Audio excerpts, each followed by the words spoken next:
Ladies and gentlemen, please give a big round of applause for Dr. Fletcher. Thank you so much. I, again, apologize for John. He was frantic. He rented a car. He lives in the city, rented a car from Avis and had this flat. And I said, you know, I'll try to do as much as I can, but I'm expecting you to come in and pinch hit once you get here. So anyway, thank you everybody for coming out here tonight. It's really nice because this is being broadcast via webinar or Zoom, and it's going to be recorded, which is really, really nice. First of all, I want to thank, before I get started, my publisher, Rick Hamper. It's his birthday today, so wish him happy birthday. He's him and his partner David Stern went to U of I like I did, and that's where actually my office is at downstate in Champaign. So they've been wonderful supporters of this book, and excited about the next one. So anyway, again, I'm glad you're out here. We're gonna, you know, we do have some books here if you want after the event. It's going to be in the bookstore here as well. So anyway, I'm just trying to get here technically as far as learning how this thing works. So I guess this is your commercial for what's coming up for you folks. Looks like there's some really great stuff that's coming down the pipe here. So, all right. No, it looks like something interesting. All right. So, you know, John's my co-author, and this book came out in March of 2022. We started it in basically seriously in October of 2020, but actually John and I actually started working on parts of it since 2008. So we'll talk about that. And it's basically, this is a book about a very special time in Chicago, the city, baseball, and just a transformation of society. I will reveal, obviously, my age, in that I grew up here in West Suburbs. I went to high school nearby in Glenbard West, and I graduated 50 years ago. So 1972 is a big year for me in my life. And it was a very special year for me as a baseball fan, because I was mesmerized by this Black superstar the White Sox suddenly picked up in the offseason, and he changed the fortunes for the franchise, and forever is the franchise is indebted for saving it, because this franchise was 1 foot out the door. And in 1969, the owner was John Allen, had actually sold the team to Bud Selig, the future commissioner of baseball. It was a deal done around Labor Day 1969, and his brother, who was a co-owner, found out about it and said he was not going to allow a sale of an important civic institution and to go up to Milwaukee. And he ended up buying the team from his brother, and he helped reverse the Sox fortunes. And unfortunately, they were in really bad trouble. They lost the radio contract, and we're going to talk about that.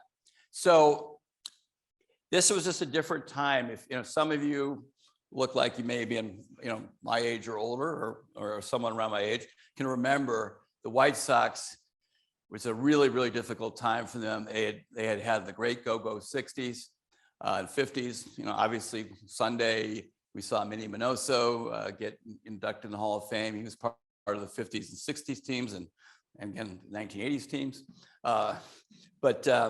It was just the park was falling apart. A lot of people didn't want to go down there, and so forth. And so there was really a need for something to come on the scene.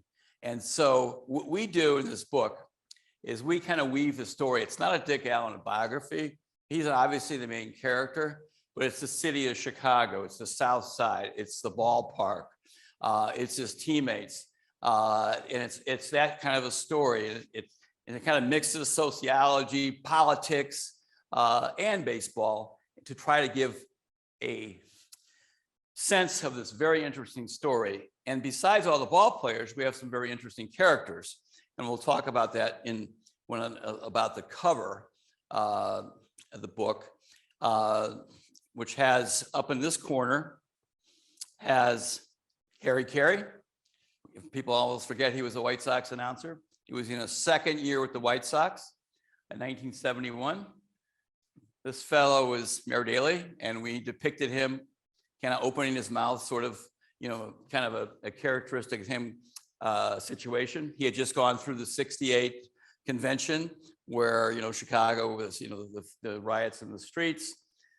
This young gal here was a 24-year-old Nancy Faust, who was in her third year with the White Sox. She got hired in 1970.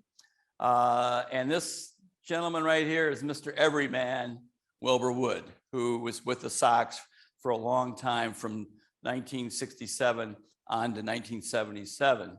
So we kind of wanted them to kind of be depicted as sort of the surrounding story, even though we got a lot more of the cast.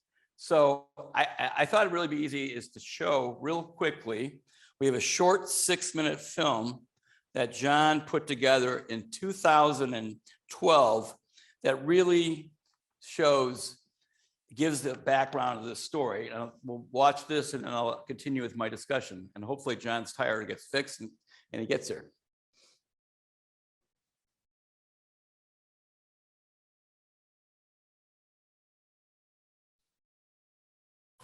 Well, with one out here is Richie Allen. Allen has faced Lindy McDaniel many times in the National League. There's a long drive, deep running. Almost into the net. Holy cow. Richie Allen hit one into the center field stand. I almost got it with my net. It hit a fan's hand right in front of me. It's amazing all these years later, 40 to be exact, how many people still say 1972 is the year they became a White Sox fan. I think it's a carryover where we play some of that same type baseball here today. I looked at that sign coming in. It's a tradition. I'd like to think that 72 bunch, they started that tradition with Oakland. Even though they had more clientele, I thought we were just as good as them. As early as late as September, I think, late August or September, we still had a grip on first place. That year, even though you started off horrible at home, the White Sox second best home record all time was the 1972 team, 55 wins at home. Chuck Tanner, I do say he opened up things, like you said, he was a man of no fear. He wasn't afraid to try different things. There's a long drive, deep right center field, way back. It drops in there. Here comes the winning run. Here comes Carlos. Here's the relay. The White Sox win. No, it was those guys. I'm not kidding. We had so much fun in that clubhouse. Melton was, he was big part of the glue. Shame we lost him. What was it? A sciatic nerve, right? Sciatic nerve. Pat Kelly, God rest his soul. He made us go. He was our leadoff hitter and made us go. And of course, 2 strikes. Carlos May was very tough to strike out. We were offensively minded back then, and then out come Gossage and Forrester. Gossage maybe 19, had no breaking ball. And have him sit right there, explaining little things about here, seeing it from a hitter's standpoint of view. So we were doing more with enthusiasm than we were with experience, and we began to enjoy having success together. We became tighter than pantyhose, 2 sizes small. Dick Allen was the leading vote getter in the 72 All-Star game, and he played all season at a near Triple Crown pace. Everybody would like to be known as the complete ball player, and it's not all about run, hit, throw. There's other little things that has to be picked up in the game that makes you that good ball player. He was one of the greatest base runners that ever played the game. He knew when to go. He never made a mistake on the bases. He knocked in a big run. He was the leader with the young ball players. And it could be 110 degrees out, and he had long underwear on and 100% long sleeve shirt that hung down over his wrist. And he took that mammoth log up to the plate with it and wiggled around like it was a toothpick. And he was the Cadillac of the day. He was the man who, at the end of the year, they had to make him the most valuable player in the league because You hit the ball as hard as anybody can.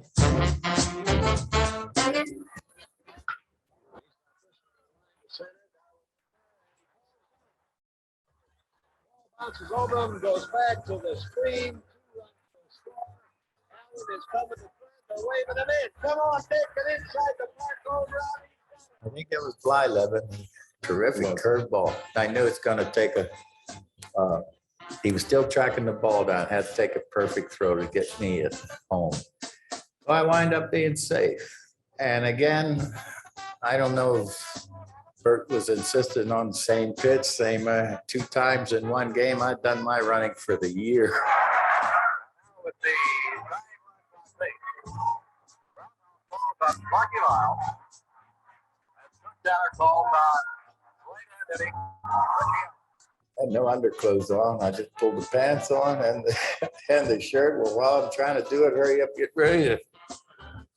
They got me another shirt. I had chili all over the front of that one. And sure enough, I don't know the count. I think he tried to throw a slider. the pitch.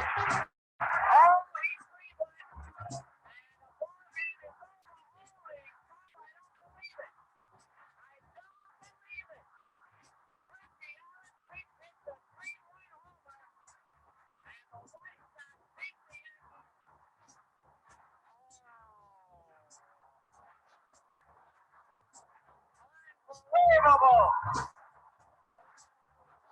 I know it happened, but I can hear that scoreboard going off.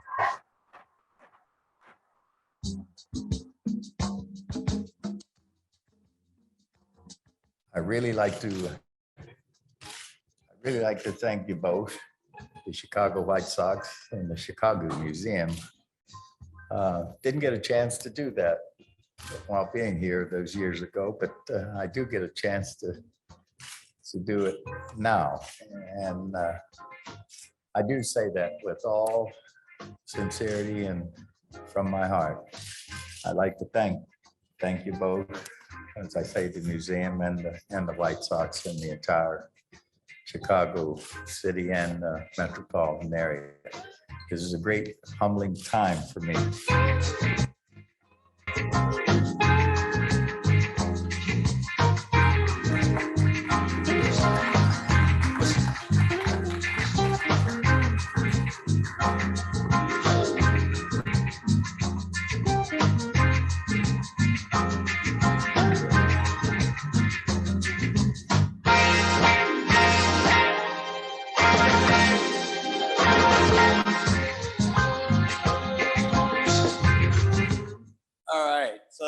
That was, I think, a nice little introduction because you got to see a lot of the characters. Plus, you got to hear from Dick himself, and I think it's good to hear from him. That was shot in 2012, so I think it gives you a little bit of some background about the story and stuff like this. So let us go on to the next. Get me back on the PowerPoint if it worked. Am I doing okay? Let's see. Is it not moving?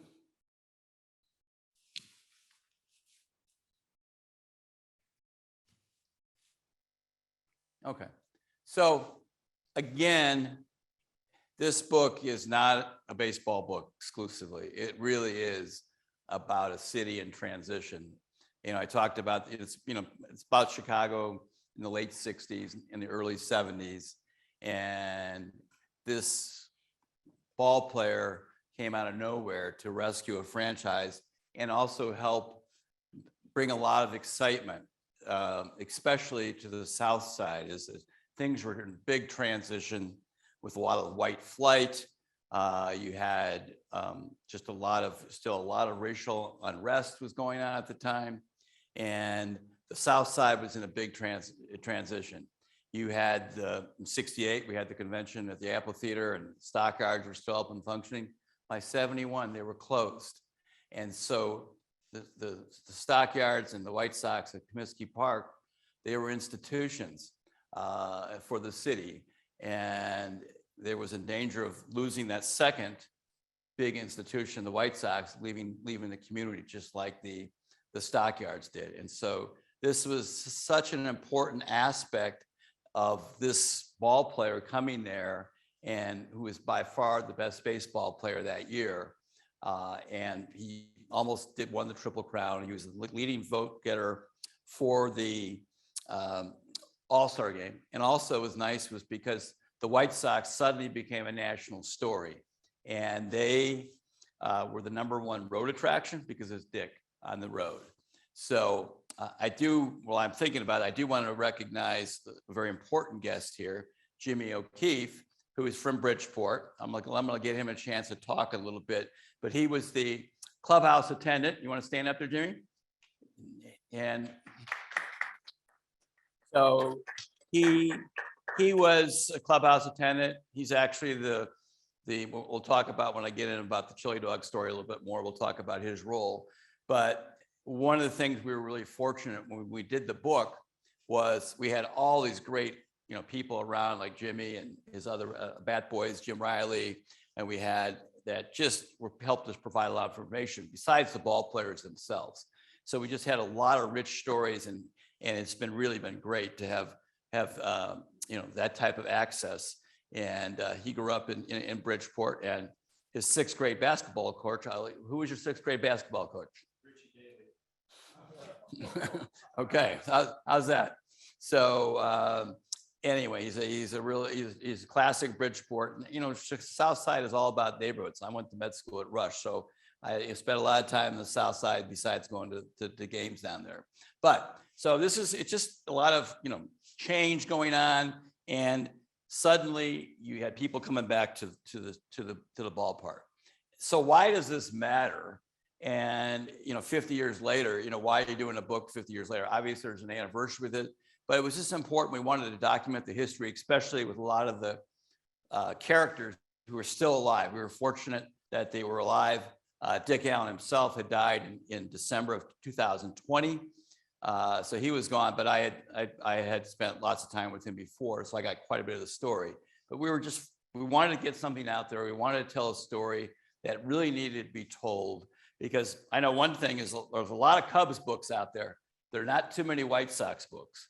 A lot about the Black Sox, the 1919 World Series, but not enough about the Cubs, the White Sox. And so we really wanted to put something out there, and that's what we're doing, a series of books. So this is the team picture, and it has some really important people that went on to be quite famous. Obviously, we talked about Harry Caray.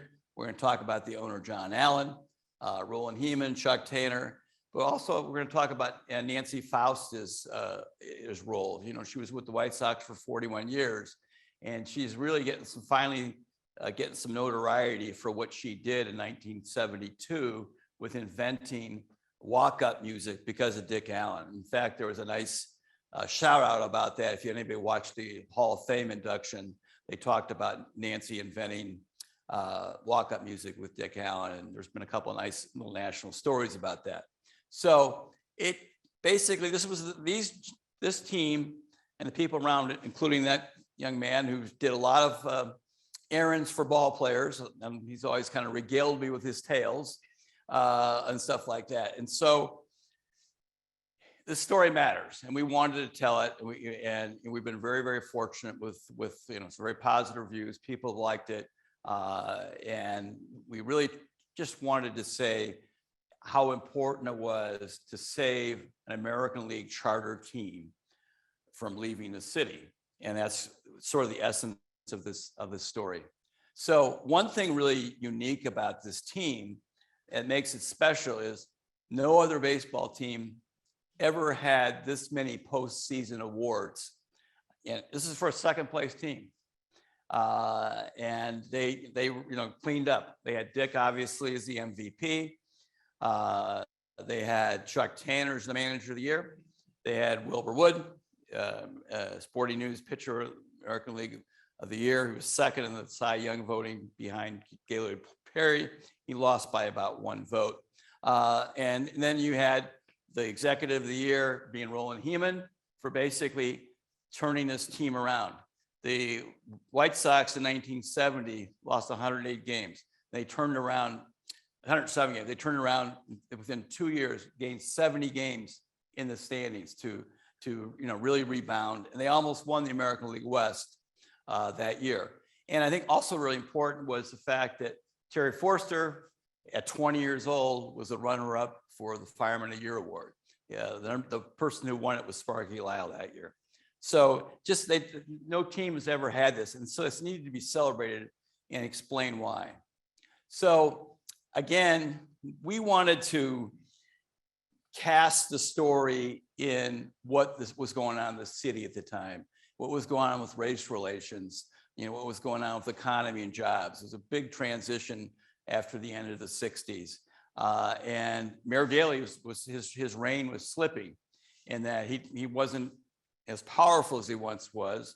And he had a lot of upstart people rebelling against him. Operation Push with Jesse Jackson really put the pressure on him. That year, the delegation that Daley had lined up for the convention, which ended up nominating George McGovern, Daley was unable to go to the convention. They kicked him out. This upstart group of Bill Singer and Jesse Jackson, there's the headlines there, and we wanted to be in theme with the topic is headlines from history. It's 50 years ago this month at the Democratic Convention, and I want to give a shout out to this website called Crazy Day in 1972 about Roseland. It's a book coming out. It's being novelized, and the person's anonymous. I know who it is, but she has got a great book coming out. But every day she has some day in history from 72 about Chicago. It's got a lot of Mike Rocco columns, all sorts of stuff. It's really, really good. So, another big feature of that story was that year, besides all the plantation politics changes in the Democratic Convention, was the attempt to have a crosstown freeway. For some of you youngsters out there, you don't know what I'm talking about, but for the late 60s, early part of the 70s, they were going to build a freeway, which was basically going to go over where Cicero Avenue is at. And it would have displaced a lot of people, but would have helped to get to Midway and stuff like this. A lot of money behind it, but then suddenly a lot of opposition. That year, 1972, the person was for the Democrats Party had picked Paul Simon to be the candidate for slate by the Democrats, but he got beaten in the primary by a guy named Dan Walker, and true to his name, he walked every county in the state of Illinois. He ended up winning the election, and he was against the crosstown freeway, and he was part of the reason why it ended up having a slow death.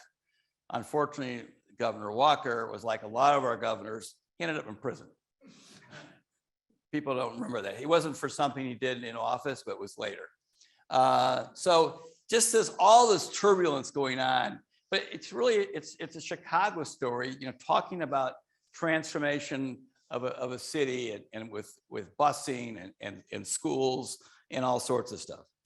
So, it was at that time, it was still second city in the United States. Stockyards had closed. We talked about the white flight. This is actually a picture of Daley, which is 1976, with Bill Veeck once he got the team back. That was the last game, opening day he went to, because he died in December 1976. One thing interesting about Mayor Daley, huge White Sox fan, he believed in paying for his own tickets. So, White Sox wanted to comp him, he bought his own tickets. And so I thought that was kind of an interesting part of the story. So I think for some of you that really weren't around for this time period, this is obviously before social media, ESPN, and all sorts of stuff. You had 4 TV stations in Chicago and so forth, 4 daily newspapers that covered things. But Dick Allen was Michael Jordan before there was Michael Jordan. He was that big. It was unbelievable, the hype. When he came up to bat, the place would, be a buzz. People wouldn't go to the bathroom and stuff like this. It just was a really, really, really special, unique thing that he brought, because he was so different and he hit the ball so hard And, suddenly the White Sox mattered again. And this was the year that they actually, the Cubs were getting ignored. It was the end of the Ernie Banks, he'd retired in 71. So you just had Ron Santo, Kessinger, Beckert, Billy Williams, Fergie Jenkins. It was sort of the tail end of their era. And so suddenly, because of Dick, the Sox mattered and they got a lot of media attention. So it was really a thing to go to Comiskey Park. And I went to about 20, 25 games in 1972. Again, I lived out here in Glen Ellen, took the train, Northwestern train took it to Oak Park, and then I did all the L stops. So that was sort of my route. This is the actual tickets that were printed for the American League Championship. Baseball allowed them to do that. The White Sox were in first place at the end of August. It was really, really an exciting time. That home run you saw in the beginning with Harry Caray in the net was in August 23rd, 1972 against Lindy McDaniels. The White Sox were just getting into first place. They were playing the Yankees. The place was just rocking. And they had come back. There were 8.5 games out of first place in end of July. And they just overtook the A's. And if they had a little bit more cash to get some players, they probably could have prevailed. And if you heard the slide about Bill Milton, his injury prevented, he got hurt in the off season, and he ended up, he played in the first part of the season. It wasn't like he was in 71. He was the American League champion, home run champion, 33 home runs. The White Sox had never had a home run champion, but he was pretty much couldn't play after June. But it certainly would have been nice if you had these tickets. One thing to say about the White Sox, even though they were second place, they're the second best team in the American League. We didn't have wild card then, but the teams in the East, Boston and Detroit ended up winning by half a game. Their records were worse than the White Sox. One thing about 72 I've not talked about was the first baseball strike. And so the Sox lost 6 games on their schedule because of 8 games on their schedule because of the loss from the strike. So anyway, so this is, I think, really important. This is a writer who's really, you see stuff of his in the Tribune, but he says it best that this was something he did an obituary after Dick died. And Dick died of believe it or not, lung cancer. Everybody's seen him do the smoking the heaters in the dugout with the Sports Illustrated. And he ended up dying of lung cancer. It wasn't supposed to be publicly known, but it ended up getting leaked because Mike Schmidt talked about it. But he said to his daughter, there wouldn't be any White Sox, there wouldn't be any Comiskey Park, that we needed somebody like a Superman figure, a Jesus figure, to come on the scene and mesmerize and get fans to come back and provide some energy. And I know that young man over there can talk a lot about it because he spent a lot of time with him, Jimmy. But he just came to the rescue, and he was that type of character, and he brought that together. And so this is a drawing I really like, this kind of this home run strut. He was very, very, very serious in that he had the long sleeves, which he wore all the time, even in the summer, kept him loose and stuff like that. So, and also he has his helmet on. He has a batting helmet. He had that because when he was in Philadelphia, because of all the racial stuff and taunting, he had people throw stuff on him. So when he was at Connie Mack Stadium, Shibe Park, he wore the protective helmet to protect himself. Got the nickname Crash, which was actually from Bob Uecker, believe it or not. Bob Uecker was from the Phillies and gave him that nickname. So that's sort of the style. So you heard a little bit about where the title Chili Dog MVP came from, and you actually heard the home run call, which is by Scooter, Phil Rizzuto from the Yankees. We've not been able to find what Harry Caray called it. It's one of the things we're trying to find. We don't have a copy of that. But this was the signature moment for the year and for the team because it really mattered then. You saw the pictures of that game. Almost 52,000 people were at Comiskey Park. They turned about 9,000 people away. It was bat day. They won the first game. Dick even stole home the first game. He stole 19 bases in 1972. It was just a mesmerizing place. So then, you know, you heard his story about the chili dog. Well, that guy over there, he is the chili dog chef. So I've met Jimmy, if you could stand up for a second, or why don't you come on up here, please, since you're pinch hitting for Owen. So I'm going to come up here and tell you, I think you really get the chance to hear the person who, you know, is responsible for our book title, this guy right here. So you kind of be here by the mic, okay? All right. Oh, here, go ahead. Just get Yeah, close to you. here. Let's use it. I don't mind Okay, getting all right, close okay, to all you. right, Golf great. with this All guy. right, okay, great. So as a clubhouse attendant, I hardly saw much of the game because we were always cleaning up the clubhouse, cleaning uniforms, getting food ready for post-game meals and between game meals and whatnot. I was the fortunate one that I would have to take one of the players' cars, run up to Jewel or Dominic's in Bridgeport, buy the food, create the meal for these meals in between the games and whatnot. So Larry Licklider was our clubhouse manager, and he was frugal, to say the least. So you know, if I asked for, hey, we need to put some chopped onions in there or some tomatoes or whatnot, no, I'll just buy the canned stuff. And I'm like, at least we'll get the packaged stuff and make it right. So Dick liked it. So I made the chili that day, and he was resting in the second game of the doubleheader. Chuck was giving him a little bit of a rest. He was kind of like relaxing. He had taken a whirlpool tub, was sitting at his locker, just kind of shooting the breeze with Pat Kelly, and eating a couple chili dogs. So then Rory Clark, the bat boy, come running down and said, Chuck wants you to pitch hit.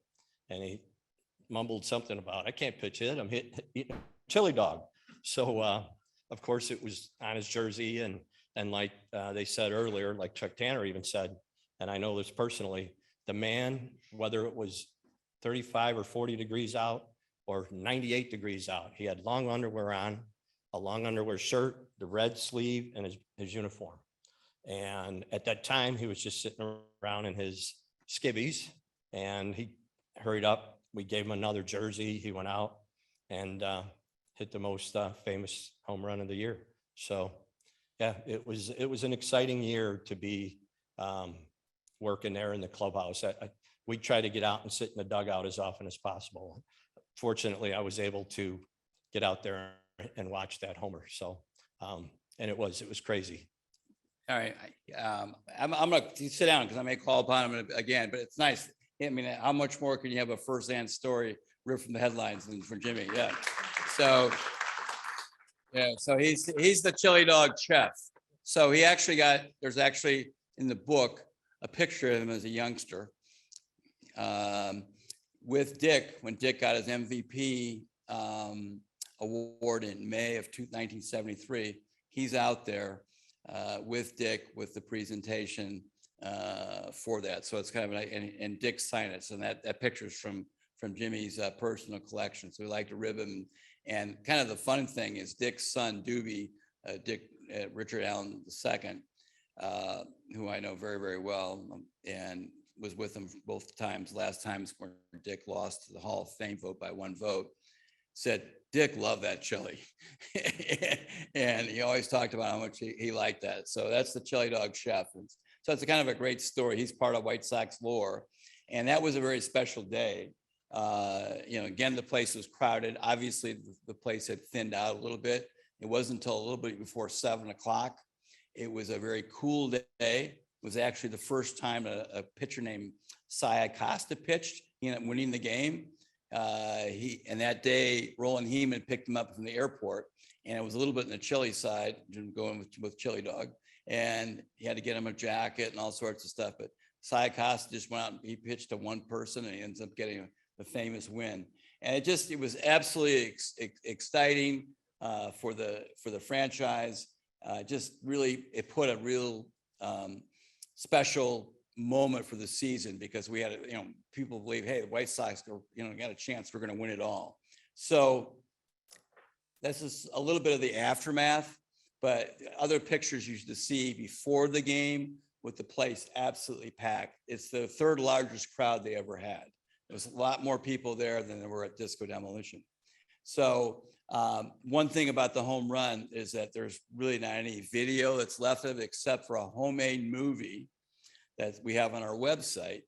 And it's a great view because it's actually from left field stands and you can actually see it. It's like a frickin' missile. And it was like if any of you are golfers like me, it was like a 2 or 3 iron, so low shot. And Sparky Lyle was the pitcher, and he gave up some 1-on-1 count before the home run. Men on first and second. We had Melton, Mike Andrews, who thought he was going to hit a double play, ended up getting a single. George Order ran for Andrews, and it's a great situation. When Andrews went off the field, he had been on the Red Sox with Sparky Lyle, and he said, "Hey, you're in deep doo-doo with Dick." It was just a perfect Hollywood moment because the owner, John Allen, was upset that Dick hadn't played, wasn't playing in the second game, and Chuck said, "I'm just going to save him for the right moment." It was the right moment, to come off and hit a pinch hit home run. Didn't hardly practice. If you hear the radio broadcast from New York, it's pretty cool when they spot him in the tunnel. I don't know if you remember that. They kind of hit him back to come out, and it was really, the fans are just great to hear this, and obviously it was all right, riled up because of Nancy Faust organ playing. So just a very, very special time. They did show the home run in the broadcast on NBC for the All-Star game. Unfortunately, the remnants of the All-Star game that are available don't have that part. So that's kind of lost to history for now until we can rediscover it. But obviously, again, the headlines from history, it was just a really special time. It was also a couple of days after that, the famous Sports Illustrated cover where he's smoking and juggling the baseballs, which our cover is sort of modeled after it came out. So it's just a really great time for the Southsiders. So I want to talk a little bit more about the cast of heroes, and we'll end up. I got one special treat I got for this talk, but it was a unique collection of heroes and iconocasts that were part of this. And I talked about John Allen. John Allen is the unsung hero of the White Sox. Most people have never heard of the Allen brothers. Their dad was an owner with the Veck family. When he first got the team in 1959, he had been with Veck when Veck owned the Indians back in 48. And they were just basically, they had a lot of businesses. Baseball was just one division. John Allen for a while ran the Mustang soccer team that they had at Comiskey Park, and it was a disaster. They lost a lot of money on that. And the White Sox were really losing a lot of money. They also had IRS problems and so forth. And they had to pay some back taxes, which we talk about in the book. But John, he believed in the White Sox and Comiskey Park. He did not believe in publicly financed stadiums. So you heard about our next book where publicly financed stadiums are suddenly a big thing. But John Allen, he did not want to have a publicly financed stadium. At that time, there was a proposal to have a White Sox and Cubs combined stadium, and a stadium for the Bears, and a stadium for the Blackhawks and the Bulls. The Bulls had just 66 that came on. It was going to be like by Dearborn Station, and his brother was really in favor of that because he wanted to get rid of the aging building. But John, said, why should we do that? We own the building. It's, taxpayers shouldn't have to subsidize our entertainment business. And he believed in the place, even though he was a Cubs fan. Believe it or not, he was a big Cubs fan during '69, but he became a huge White Sox fan. And one thing is, you probably wouldn't believe this. I can't imagine owner Reinsdorf doing this, but John Allen used to wear a Sox uniform. He'd be in the dugout. Can you imagine Jerry wearing a jersey? I mean, that's how much he loved it. And there's a lot of home movies that were taken. We tried to get some family members to talk for the book, and we just were unsuccessful. His brother ended up donating his butterfly collection to a museum down in Sarasota. which is they founded, and it's still there. We just tried to track him down. We just weren't successful. But after the book came out, his grandson contacted John and I. His dad, which was John's son, loved the book. We're gonna, in our next edition, we're gonna have some more of the family. The sad thing is the two brothers ended up suing each other, which is even sadder. But John, he was a placeholder, and he saved the team, especially with this Milwaukee thing, and he inherited a disaster. And so then you had, Dick left the team in '74. After '74, he was hurt, and he left the team. '75 was a bad year for the White Sox. He had the recession, for some of you who were around then. It just was not a good thing. But because of Dick's '72 season, the White Sox got their contract back with WMAQ, and didn't have to depend on a 500-watt station in LaGrange to broadcast games, and had some good money coming in for broadcast rights. But he's the unsung hero, and it's coming in when he took over the team from his brother in September of '69. He made the changes. He brought in Stu Holcomb to be the general manager, who ends up hiring Harry Caray and hires he hires Roland Heeman and hires Chuck Tanner. Stu Holcomb hires a young 22-year-old Nancy Faust, whose mother was really big in the music business. And they make some changes. They have nice new uniforms in '71. The pinstripes were personally one of my favorites.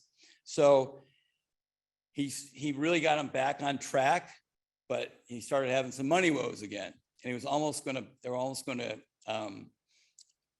miss their payroll in '75. And the American League had to sort of rescue him. Jack Brickhouse, who most people always associate with the Cubs announcer, he broadcast the White Sox until 1967, when the White Sox did this experiment that was a disaster of going to WFLD on UHF stations, which nobody could get. For youngsters out here, these were the days when we had to have this little coat hanger and a little antenna to try to get this snowy signal. It was horrible out here in the western suburbs. So he was hurting for money. The White Sox were going to move to Seattle. And so Bill Veeck rescued the team and came back and bought it. But what most people don't know, John Allen retained 20% ownership of the White Sox. He ended up dying of a heart attack in 1979, but he gave him a little bit of breathing room. Obviously, Veeck had financial problems. He ends up selling to the Reinsdorf Group in 1981, but he loved this team. People don't give him the credit. And so I just want to give a shout out for John. Roland Heeman, and that's a typo up there, so I got to fix that typo. It's H-E-M-N-D. And that's because of autocorrect in the PowerPoint program for some reason. He's a person who traded for Dick in 1971. He was traded for Tommy John. He was with the White Sox he became their general manager essentially in 1973. Stu Holcomb ended up leaving the team. There was kind of a big rift between Roland Heeman, Chuck Tanner, and Stu Holcomb, which we talk about. But he's the one that engineered the trade. I was very close to Roland for about 20 years. He was like a baseball wizard, and he died just last year in December of 2021. He was basically in baseball until his early 90s. His last team was the Diamondbacks, but this was his favorite team, the 1972 team. Even though he won the division in 1983 with the Winning Ugly team, this was the team that he just wished he had one more player. But getting Dick was his big success of his life, the big trade. So he's somebody I really believe that needs to be in the Baseball Hall of Fame. He did win the Buck O'Neill Baseball Lifetime Achievement Award about 10 years ago. So this is Chuck Tanner on the far right, when John Allen and with Dick, after he signed his contract. One thing Dick did, he didn't come to spring training. He was a holdout, and they went on strike. And so when the players went on strike, Dick ended up signing. But one of the things he did, even though he was on, didn't come to spring training, he really did. His son, Doobie, and I talked to Dick a lot about this. he watched the team from the outfield. He did a lot of practice. You know, he was 30 years old. He didn't think this team had any chance to win. A bunch of, you know, of youngsters. It's sort of like if you're a Star Trek fan, a lot like the second Wrath of Khan film, where basically Kirk is thinking he's got all these young, you know, people in Starfleet, and he's the veteran leader, and he turns them around and they perform.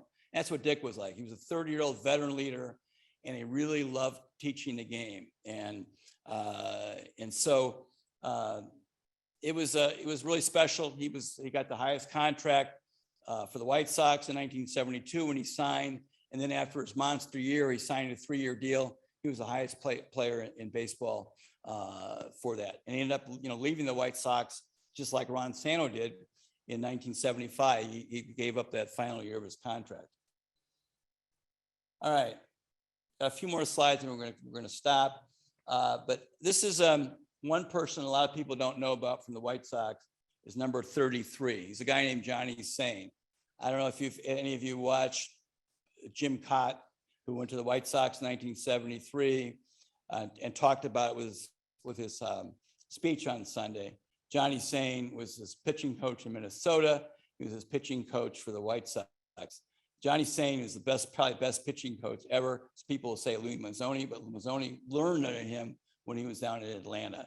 He had 9 different 20-game winners, and he basically revived Jim Cott's career, got him to the Hall of Fame in 1973 when he was, you know, basically got him off waivers from Minnesota.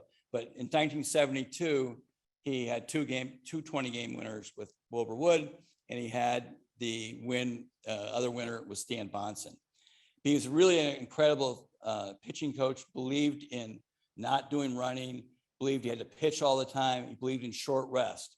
One thing about this team, which will never be done again, is 3 men, and I'm really close to Tom Bradley. He's been great for about the last 10 years, and I've talked to him a lot about this.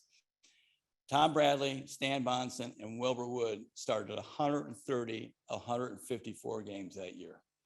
It'll never be done again. And it's just unbelievable. And so one of the reasons I didn't have a 4th starter was Bart Johnson had an incredible year in 71, got hurt in spring training. He was playing basketball, and he needed surgery. That was before arthroscopic surgery and all sorts of stuff. So anyway, Johnny Sain was incredible. He had all these things about pitching mechanics. Goose Gossage credits him for, you know, being in the Hall of Fame was because of Johnny Sain, obviously Jim Cott, others, but he just was a phenomenal coach. Jimmy, why don't you say something about your own memories of Johnny? Johnny Sain? Yeah. You know, he actually was pretty laid back. And again, okay, thank you. The coaches all had lockers right outside of Chuck Tanner's office. And obviously he spent a lot of time with Chuck, you know, as did Joe Lynette and Monchek and all of them in the office. But so he was kind of laid back, but I did get to see him with the famous baseball on the stick. He would teach some of the ball players, especially Gossage, the better points of how to spin the baseball and make it do things. So I don't know. He was an old country boy, right? But he didn't tout himself too much as far as what his pitching was back in the day. But as a coach, I mean, well, Hall of Fame coach. Yeah, I mean, that's one of the things Roland Heeman said. There really never been a pitching coach for the Hall of Fame. He's someone that should be considered. If you've heard the term about Spahn and saying 3 days pray for rain thing, he was part of that. He was a really good pitcher. He was also a really good batter. He had 1 year he didn't strike out. This is a pitcher. He had like 150 at bats. I mean, that's incredible. As opposed to Wilbur Wood in 1972, which is the last year the pitchers batted in the American League. Wilbur Wood struck out 63 times. You know, he could have won 30 games that year if he would have got some bat in the ball. But Johnny Sain also has one other famous thing I'll let you leave with. He went through a divorce in 71 and he came to White Sox in 71 and was out in Hawaii in the AAA with Tanner when he got promoted.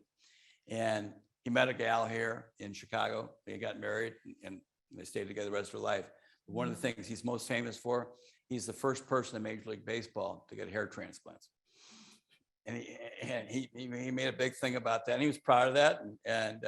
So that was one thing that was pretty interesting. This is from the opening night when the Sox beat the Rangers. And the picture's actually much bigger than this, but it's just, we have it on that's kind of what we had the theme for the talk. So Harry Caray, what more can you say about Harry? So one thing that was really cool about 72, every Wednesday game was a day game. And that was what was really cool. And he was out there in center field and it just was incredible to see that.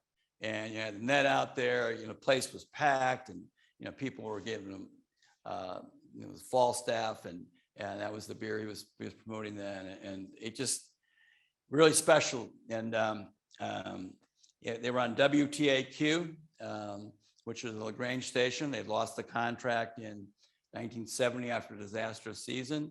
And so in 71, 72, it was hard to get them on the dial. You had an FM station, Evanston, which you could get, WEAW.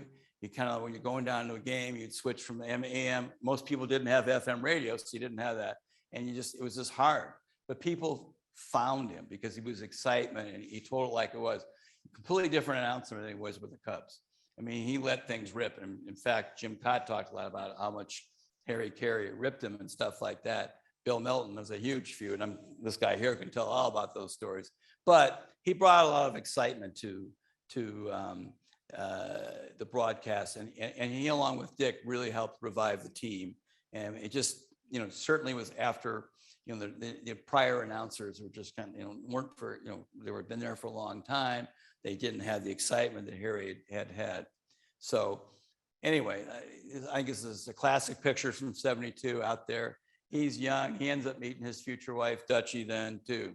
So, all right, this young lady who had 41 years with the White Sox. This is her third year next to Wilbur Wood. This was before the 72 season. And, this was her first year where she started editorializing play on the field. She got hired in 70. And she was out in center field. She was like nowhere. And when they had only 400,000 fans, 500,000 fans tops that year, it was pretty empty out there. But she learned her chops. And so in 72, John Allen popped for them. One of their biggest infrastructure things was moving her organ to be by home plate in the main stands. And so she was out and about with the fans, and they talked to her. And I'm sure if you've met Nancy, she's an incredible woman, extremely humble, way too humble for her contributions.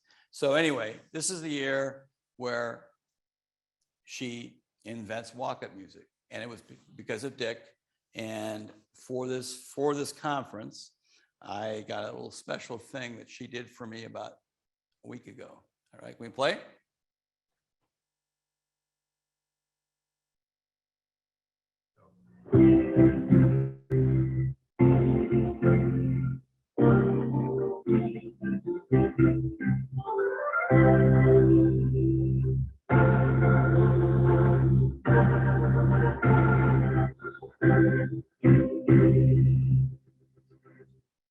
How's that? That was just made for the conference. So I do have one other video at the end. If I know we can do, we got some time, just another short 10-second one, but it's nice. She lives up in Mundelein. She lives with her donkeys. She inherited from Bill Veck. They're not the same ones, but she's got started at donkeys because of Bill. But that was, that was just part of that excitement that year. And, she is finally get recognition for the walk-up music. Obviously, she's became much more famous for, Take Me Out to the Ball Game with Harry. I gave her a hard time about, in fact, when I was at dinner with her, 10 days ago, her husband, I was saying, well, she's the one who was responsible for Disco Demolition blowing up because she started playing, that Disco Sucks song that Steve Dahl did when they wanted to stop it, and she kind of riled the fans up. Anyway, just an incredible person. Obviously, she's most famous for her, Nah, I Hate Goodbyes that came in the 77 team. I mean, it's the most infamous sports taunting sound ever. Unfortunately, baseball changed and the whole entertainment changed because it used to be the public announcer and her.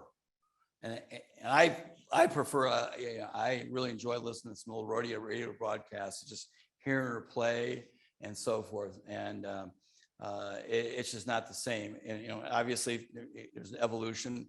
If you want a really nice thing to watch about Nancy, she got honored by the Baseball Reliquary, which is sort of a offshoot kind of the Hall of Fame. It's out in California. Unfortunately, the guy who started it died recently, Terry Cannon, but they honored Nancy a couple years ago. And it's just she plays the organ, all sorts of different stuff, and it's really fun. All right, a couple more people, and I'm going to stop taking some questions. But this guy was really special. He's the everyman we have on the cover, Wilbur Wood. And I think I love this quote that we got. Wilbur Wood was beyond old school. He was Old Testament. And he was the last vestige of time when men like Rube and Morrissey and Smokey Joe and Grover strode the earth like giants on the land. And so when Wilbur Wood hung him up, it led to no one to stop the meek 5-inning starters and 4-pitch bullpen specialists from inheriting the earth. And I just think that it really says he had an incredible, he could have been in the Hall of Fame, potentially. He stuck around a little bit. He had an injury in 76. Ron LaFleur smashed one off his kneecap, and he became gun shy after that. And this is a record, and John and I had an argument in the book, and I hope John's tire is okay, I said his record would never be broken. He said, well, we should maybe qualify. Probably won't be right. It'll never be broken. No baseball pitcher is ever going to pitch 376 and 2/3 innings.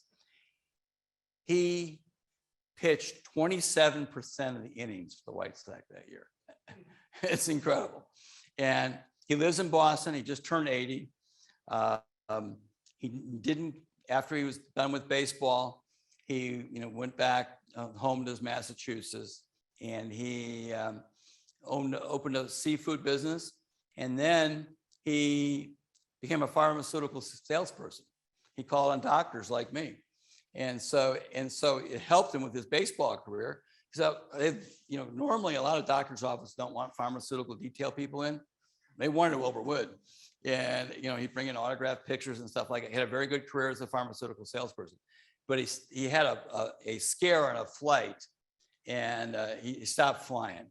And so anyway, he is just an incredibly great human being. Wasn't a good batter, but he was an incredible pitcher. He should have won the Cy Young Award in 1971. One thing about Wilbur, there's only, I think, 4 or 5 pitchers that wins above replacement for a year above 10. Gibson, Seaver, I can't remember the other ones in the book, but I mean, that's how his 71, 72 seasons were unbelievable. He went from a reliever to a starter. The reason they did that is Joe Herlin got hurt in 71, sliding into second base in a Cubs White Sox spring training game. So they pushed Wilbur in there, and it changed his career. Never was on the DL for his arm, but he's on the DL because of his fractured kneecap. But anyway, he's a very, very special guy. And I think, and that's why I wanted him on the cover, because I think he really represents this era and that team.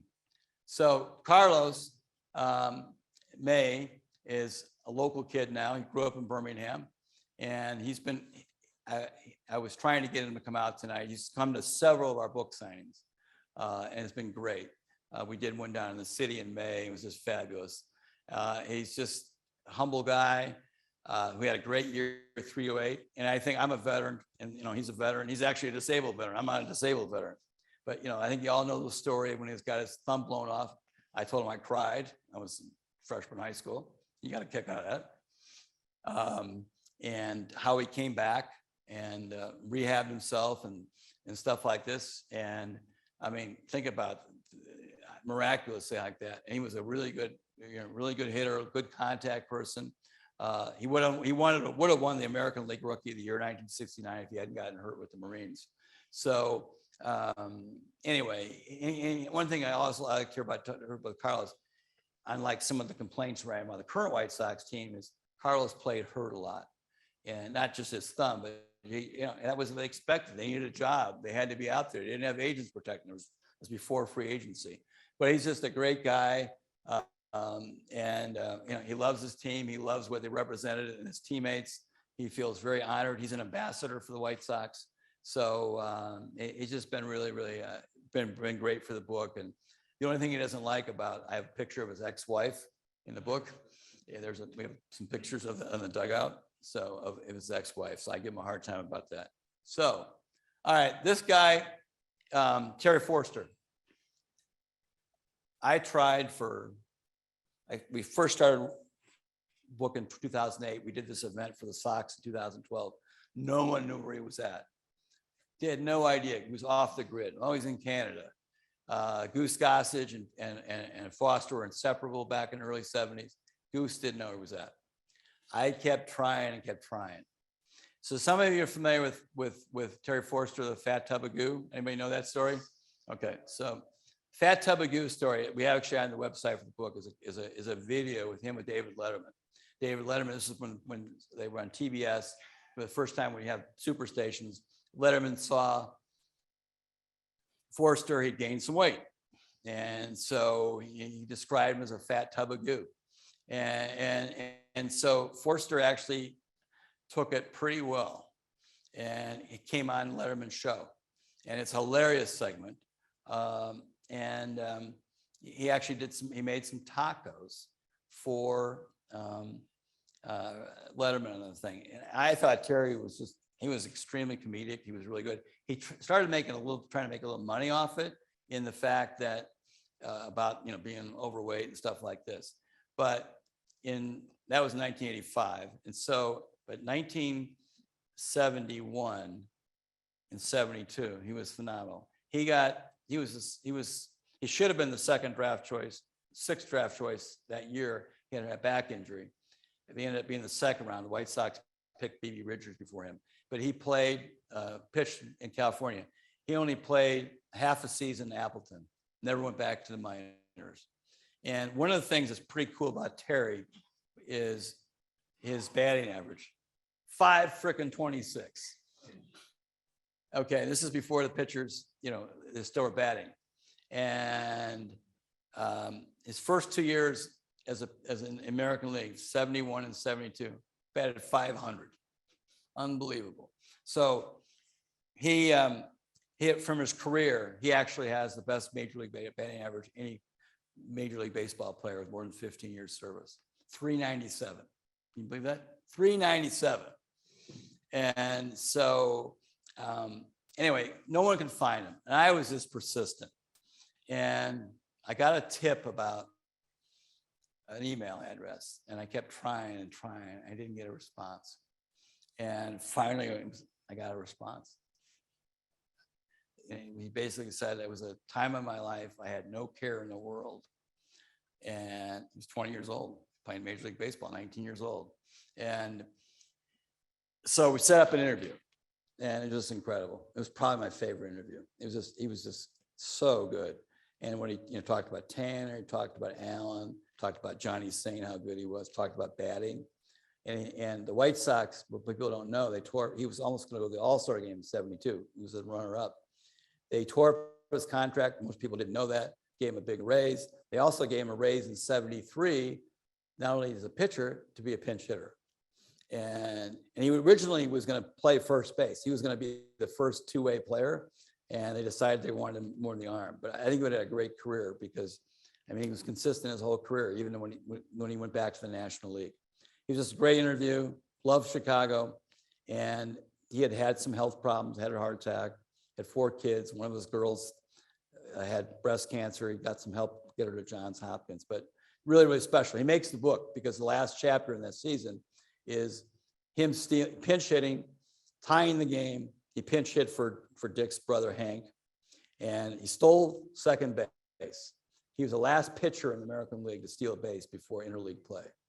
And so it's a great way to end the story in that, you know, he got the game tying hit that helped, you know, win their last game, their 87th game. And it just was incredible, you know. And I didn't go into the fat tub of goo. I was trying to do that later. I'm still working on that, but it just was incredible. And just how I love Chicago, love Dick and stuff like this. His story really added to our book because no one else. And I actually gave Goose's cell phone so they could connect. And I told him, you would be beloved coming to Sox Fest. You would not believe how many fans would just love to see you. He's just turned 70. So he's just had some financial stuff. His weight's been an issue. But, you know, he was the true phenom. And so he just loved being in Chicago. And I just think this picture says it all. So Bill Milton, obviously we talked about his injury when he fell off a roof with his son trying to fix a roof back in California in '71. This famous picture here was on the cover of the Chicago Tribune magazine. Victor Sharansky, if you heard that name, very famous fashion photographer. He did the photo shoot. And so he did the photo shoot, and Wilbur Wood was embarrassed for the shoot. If you see the whole thing, Jimmy's actually got it up in his house, signed by Wilbur and Nancy and Bill, but they have a picture of Nancy in a really very low cut and very short skirt carrying her. Certainly would be inappropriate for, you know, this generation of politically correctness, but it's a great shoot. This was the magazine that came out the day of the chili dog game. So that was a huge day in White Sox history. So anyway, because Wilbur was so upset about the shoot, the Tribune, when I bought the licensing right, I had to get his permission to put it in the book. And I didn't hear from him for a while. I said, he's still mad. And anyway, he got remarried, so he had a new wife. So he let us have it in the book. But it's just a great picture. It really says a lot about Nancy and about how special her role was. So we were very fortunate. Goose wrote the foreword of the book. Goose was as a picture of Goose that I took at Harry Caray's, who, you know, obviously sung his praises in '72. Goose is very outspoken. Unfortunately, we had an event in December he was supposed to be at, but unfortunately he couldn't come because he had to be vaccinated. And he didn't want to get a vaccine. So that was an interesting call.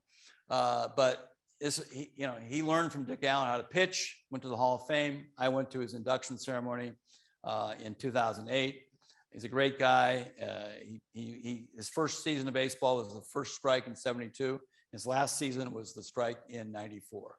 But you know, he was there in the scenes, and we're just blessed to have him write the foreword. And you know, they were second, 87-67 record. So I talked about the cover already, so I won't repeat that. So anyway, the books, I'll do a signing here, but it's also, they have it in the bookstore here. It's available on ebooks on Amazon. We can get it from our publisher on their website.